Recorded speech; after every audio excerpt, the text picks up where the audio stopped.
Un viaje, una vida, un recorrido, una reconstrucción. Caja negra. Todo queda registrado en la memoria. ¿La enfermedad está haciendo más daño o los líderes mundiales están haciendo más daño? Mirá, hermano, arreglado el carro son las estacas.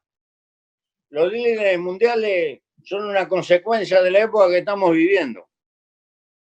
Y no te hablo de izquierda ni de derecha. Hay una tendencia a ser una manga de chanta. Porque no miran un poco más lejos. Salvo un poco la que ve más lejos la vieja Merkel que se está por ir. Y estamos fritos.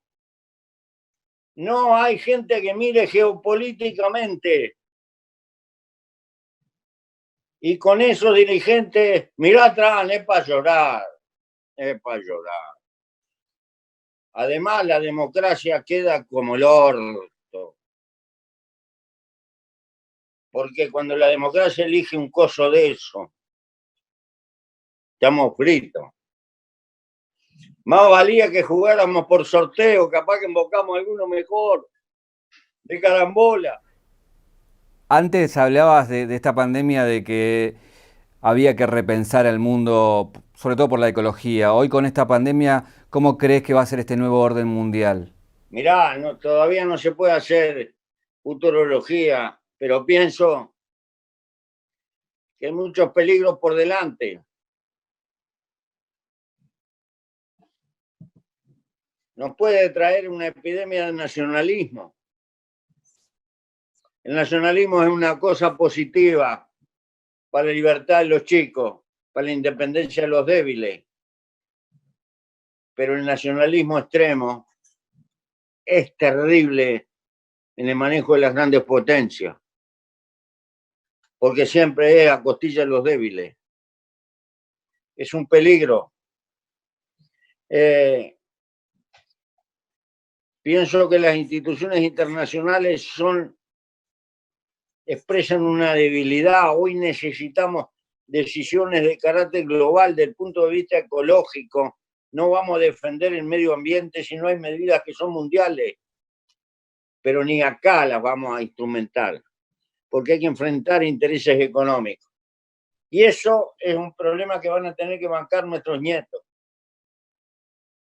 No hay crisis ecológica, hay previamente una crisis de dirección política. No tenemos dirección política, desatamos una civilización que no la dominamos, nos domina a nosotros. Lo único que importa es la acumulación. ¿El mercado le está ganando también en la pandemia a la política? Por supuesto. Debe haber una guerra de laboratorio, quien saca la vacuna primero y los remedios que ni te cuento. Que ni te cuento.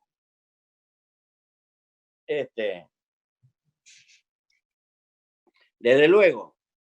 Porque en toda crisis hay ganadores y perdedores.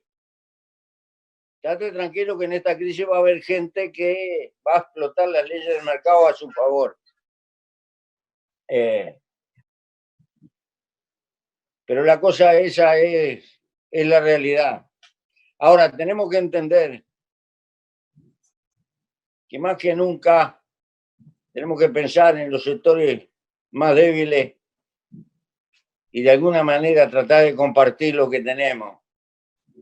Porque ahora tenemos la crisis de la pandemia, pero pasado mañana tenemos las consecuencias. 3.000 y pico de millones de personas en este mundo haciendo cuarentena y parados, y eso es demasiado para que no nos salpique a todos. Vamos a tener crisis de precios.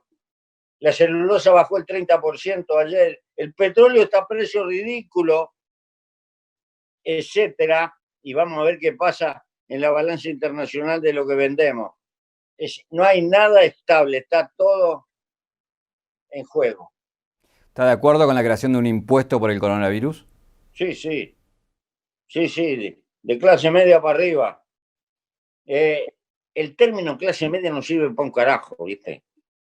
Porque por eso mismo, porque es del medio.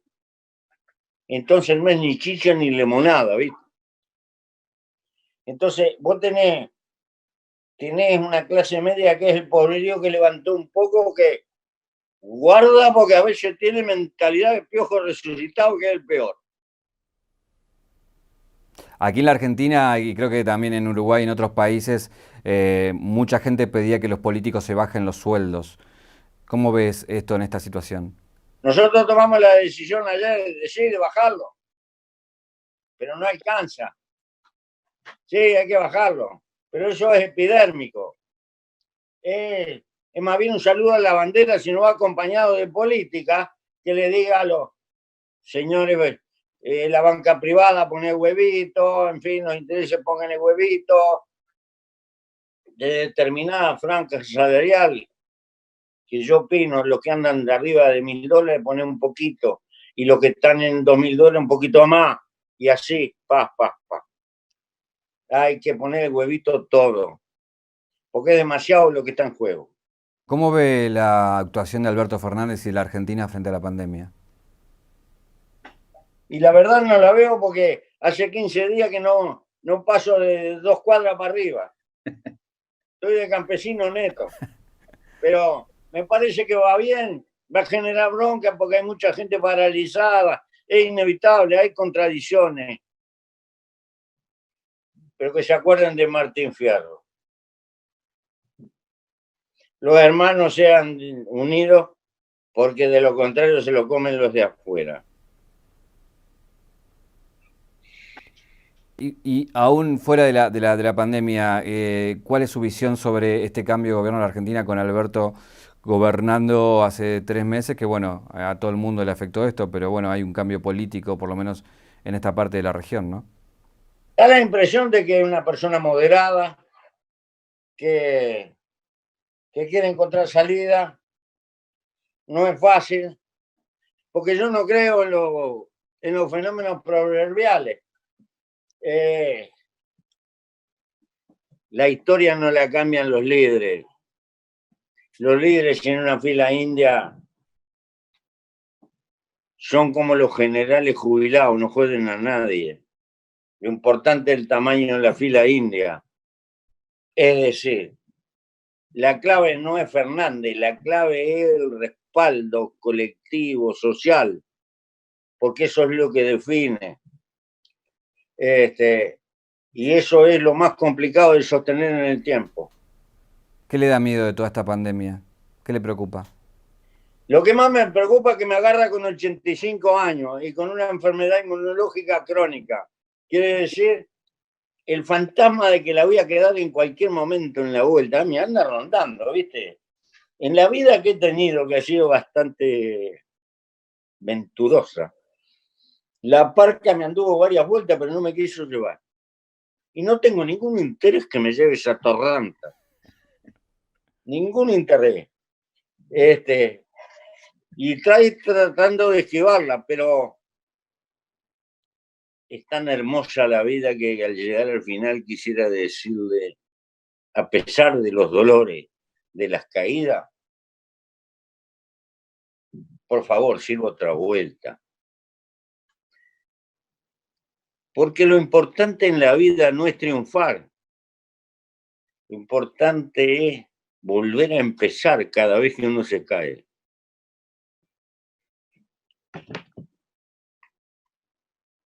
Por eso, nada de flojedades, ni automimosearse, ni tenerse lástima, y qué horrible, qué espantoso. A mal tiempo, buena cara, y vamos arriba. A nivel global, ¿le tiene miedo al avance de nacionalismos, a que cambien las cosas, que se aproveche esto para otro tipo de políticas? Sí, porque hay una disparada tecnológica terrible. Ahora te matan a control remoto, sin siquiera poner la cara. No tenés ni a quién tirarle. Hay una fenomenal disparada tecnológica. Te matan la poesía, murió el espíritu, murió el alma. La ciencia contemporánea está condenando eso que llamamos libertad. o mejor dicho, define si por libertad entiendes seguir tus deseos y tus inclinaciones, la libertad existe. Si por libertad entendés que tú puedes crear tus deseos y tus inclinaciones, la libertad no existe. Entonces, este mundo tecnológico y de avance científico es pavoroso. Nos dejó sin religión, nos dejó sin alma, nos dejó sin espíritu. Recién hablaba de la libertad y si uno ve los países por ahí de regímenes más autoritarios lograron controlar la pandemia y aquellos que priorizaron la libertad individual y no pusieron controles, se les fue de las manos. ¿Hay que cuidar la pandemia a costa de la libertad? Autoritarismo existe por todos lados. No le achaquemos a Medio Oriente confuciano con otra filosofía que no es cristiana. Es otra historia. Que eso es fruto del autoritarismo. No. No. Eso es fruto de una cultura distinta, de raíces distintas. Son distintos. Te quería contar. En la década del 90 hay una crisis de parálisis en la economía japonesa y fueron los fenómenos del Fondo Monetario, la mayor parte norteamericano, y le recomendaron al gobierno japonés que bajara los impuestos para que la gente tuviera más plata, que iba a incentivar el mercado. Por eso le había pasado siempre en Estados Unidos. ¿Y qué le pasó en Japón? Fue peor, ahorraban más, porque tienen una cultura de ahorro. ¿Te das cuenta? Hay que creer que hay cultura subyacente en la subliminalidad de los pueblos que son distintos. Nos cuesta entender que el mundo árabe con sus claves es otra historia, que el mundo asiático es otra historia, y nos creemos los occidentales porque el capitalismo y el adelanto tecnológico se dio en el Canal de la Mancha, que somos los creadores del huevo de la historia. No, señor. La cosa es más complicada, hay diversidad. Entonces los tipos son distintos. ¿Qué autoritarismo ni autoritarismo? Mira a los japoneses, el campeonato del mundo. La gente juntaba los puchos cuando terminaba el partido, juntaba toda la basura en el estadio y la mantenía. Anda a pensarlo eso en nuestros países. En Tokio es un país capitalista, con democracia, con todo lo que vos quieras. En Tokio juntan la basura 2 veces por semana. No encontrás basura en ningún lado. Y la sacan en 6, 7 colores de bolsa distintas, todas clasificadas. Anda a hacerlo acá. Imposible. ¿Por qué? Porque son colmenares, tienen otra cultura. ¿Cree Pepe que los países líderes tienen un deber moral frente a los más pobres en esta pandemia? Estamos navegando en un barquito que se llama Tierra y con una interdependencia cada vez más creciente. Más claro, los pobres de África no son de África, son de la humanidad. A la corta o a la larga nos va a salpicar a todos. Tendríamos que pensar por todo el planeta y tomar medidas por todo el planeta. Estamos inventando pavadas para hacer la acumulación y no atendemos necesidades básicas. Despilfarramos un montón de plata en porquerías inútiles y no atendemos cuestiones que son centrales. Pero los intereses inmediatos son más fuertes que las decisiones globales de largo plazo.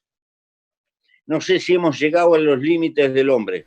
Yo sé que es difícil hacer futurología porque es algo que está cambiante y puede cambiar mañana, pero ¿qué cree que va a pasar?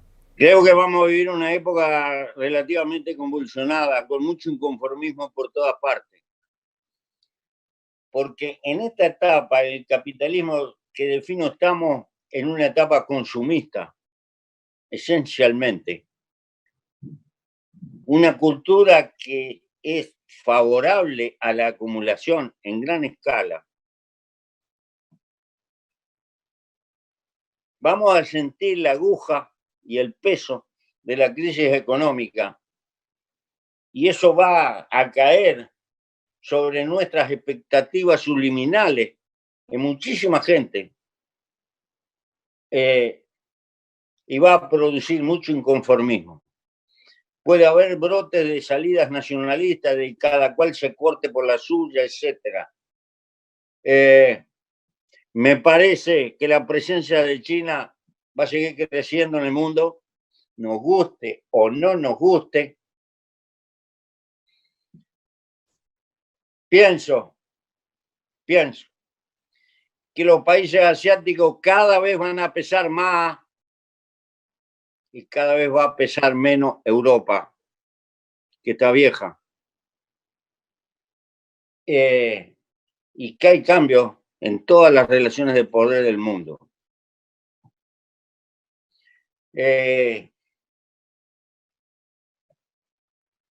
Nunca vi que las grandes potencias, cuando entran en decadencia, no se sacudan. Va a traer inconformismo. Pero son problemas de la gente que viene. Tú no puedes arreglar el mundo, pero puedes lograr que la locura de este mundo no te arrastre como un venenuna prendido en la nariz. Trata de manejar y de tener tiempo para cultivar tus afectos. Trabajar para vivir, para tener lo necesario, lo imprescindible, pero déjale tiempo a la carta de tus afectos, que es lo único que te vas a llevar. No podés cambiar el mundo, pero podés manejar tu vida. Hay una independencia que está acá, que esa no te la puede robar ningún gobierno. Y si no lo lográs, jodete, hermano. Andá a llorar el cuartito. Pepe, recién hablaba de los afectos y no quiero dejar de preguntarle esto. Hoy con la cuarentena obligatoria que por lo menos tenemos acá y en muchos países es complicado porque estamos lejos de nuestros afectos y estamos en una especie de aislamiento. Usted es alguien que estuvo muchos años aislado por obligación y estuvo preso. Sé que no son comparables, pero sí hay una cuestión de estar con uno mismo y de estar solo. ¿Qué puede aconsejarle o sugerirle a la gente que está pasando por este momento? Hablar con ese que llevas adentro, ese que le enseñó al poeta el secreto de la filantropía. Hablar con el personaje, galopar territorio adentro. No precisás comunicarse, tenés que comunicarte con tu yo interior, ese que llevas sepultado y tapado, y buscar en tu propia historia, las lesiones de tu propia historia. Vale la pena perder un poco de tiempo en las pequeñas cosas interiores. Si querés ponerle términos difíciles, hacé un poco de introspección en el curso de tu vida y verás cuántas lecciones podés aprender que no te cuentan los libros. Es bueno tirarse panza arriba y mirar el cielo y pensar y recordar. No para masijarse, recordar para aprender. Pepe, lo último, ¿hay alguna pregunta que no le hice que le hubiera gustado que le haga? No, te doy un abrazo y a través de ti a todo tu pueblo, que es mi pueblo. Porque nosotros somos un pedazo que nos echaron de ahí por culpa de los puertos. Pero bueno, eso es otra historia.